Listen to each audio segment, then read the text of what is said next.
Hello and welcome. As you can tell by the title, I'm the obsessed movie man. O.M.M. Wait, hold on, I forgot something. My little Leonard Nimoy. So, I just got back from Star Trek Into Darkness.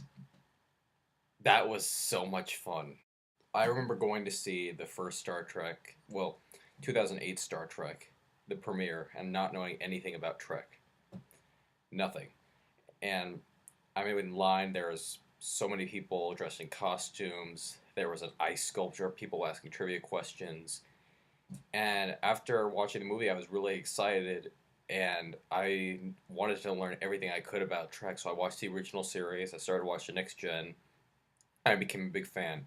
And I started watching the movies and I really enjoy them. In fact, Wrath of Khan is my favorite science fiction film of all time. Not even joking, Wrath of Khan is my favorite.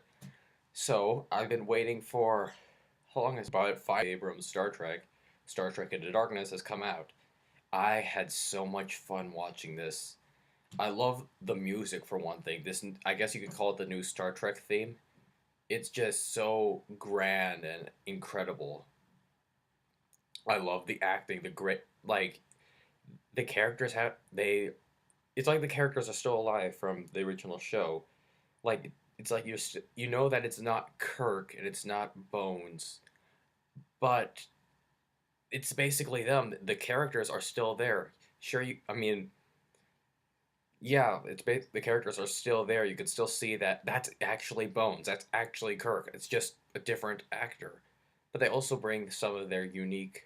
They kind of bring in unique portrayals. Like Scotty's a bit of a drunk, which I don't really believe happened that much in the original series. Okay, I acting from all of them, everyone, Zachary Quinto, Chris Pine, and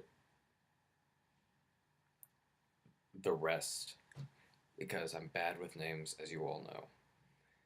Great job. Great job. I loved every single one of you guys. Your performances were spectacular, spot on. Didn't miss a beat. So, what else? Again, I write everything down. The plot is this: the Enterprise, not no, bleh, thinking about something else. There is a terrorist going around who is. Oh yeah, there will be spoilers because there's no way I can review this movie without giving away this key spoiler. And there's no way. This terrorist is bombing Federation buildings, and the Enterprise is sent after. Kirk volunteers to go after him to bring him back or to kill him. And there's a big conspiracy behind everything, and you kind of know who the villains are, but it's just like this massive um, cover up that's going on. So it's an exciting plot. It's really fun. They actually show at the beginning of the movie. They show part of the Enterprise's missions, which is saving planets and exploring new life, new civilizations, which is done really well. Except I never knew that the Enterprise could submerge itself underwater. That's new. But the plot is very exciting. The effects are very impressive. And okay, I need to address this. Actor Benedict Cumberbatch. I don't again bad with names, so I'm probably not pronouncing it right. Benedict Cumberbatch plays the villain, and for a while there was lots of speculation of who the villain was going to be. People said Khan. I personally thought it was going to be Gary Mitchell, the guy who was in one of the first original series episodes. I thought it was going to be him, but spoiler, it is Khan, and I've heard mixed reactions from people. I'm okay with it. Really, I am. I like the whole alternate reality thing. I'm glad that we actually had Khan in this. I wanted to see. I think they would have eventually shown Khan whether or not, but I liked it. It was a lot different than Ricardo's portrayal of Khan, but it was very scary. Kind of, I don't want to say monotone, but dead face, like dead serious kind of guy. This, like, you could believe this guy is strong, cold, manipulative, and just scary. Like you don't want to piss this guy off, but he is so cool. Um, and he's again, he's not like Ricardo's portrayal of Khan. Really, he's a little bit unique. Kind of like he kind of reminds me a little bit of a Bond villain with a hint of Hannibal Lecter. I guess you would call it. I guess you would say. At first, though, it kind of threw me off because he did like all the other actors sort of look like the original characters. I thought for a while he doesn't really look that much like Khan, but I I threw it out the window and I accepted it. And they have all these other things that go on that I really like. They have references to the movies in the original series, like they reference the Gorn. They show a Tribble. Carol Marcus is in it, and they even show the Klingons. The Klingons are in it, which is kind of weird because again, a lot of people have always wondered this: how can the Klingons look different in the original series, and then they change in Next Generation? Because they kind of look like a mix here. But I think they only show the Klingons once, like one Klingon. The rest of the times, they're all wearing helmets. Maybe that was the reason. Maybe they just didn't want to show the Klingons' physical appearance.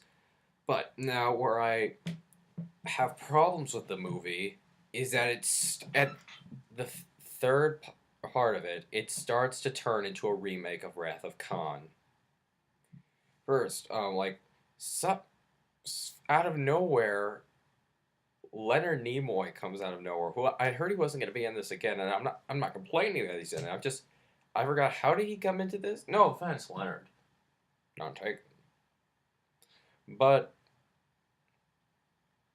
somehow he and Spock are talking about Khan and who he is, and I'm just like, how did this happen? But then something happens again. Another thing similar to Wrath of Khan. The ship's, I think the core is malfunctioning, just like in Wrath of Khan, and this time it's Kirk who saves the day. He saves the ship, and it's he who's dying, and it's almost reenacted the whole death of Spock. It's now death of Kirk, and they're almost word for word saying like the ship's out of danger, and I've been your friend. They don't say I live long and prosper, but they do the sign, and that kind of lost me. But then, this felt really out of place and unneeded, and it felt very awkward and forced too. After that, Zachary Quinto's Spock just shouts out, "Khan!"